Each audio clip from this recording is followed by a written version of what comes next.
ปากซองพี่น้องน้ำหมอกลงขนาดเลยมืดตื้อจนบ่เห็นยังเลยโพดว่าน้ำหมอกอ๋อจนได้เตะตาหมดเลยมืดตื้อเลย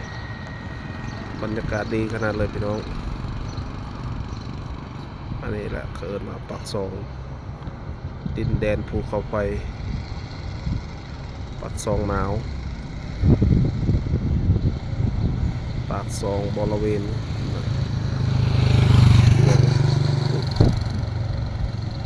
มืดตื้อเลย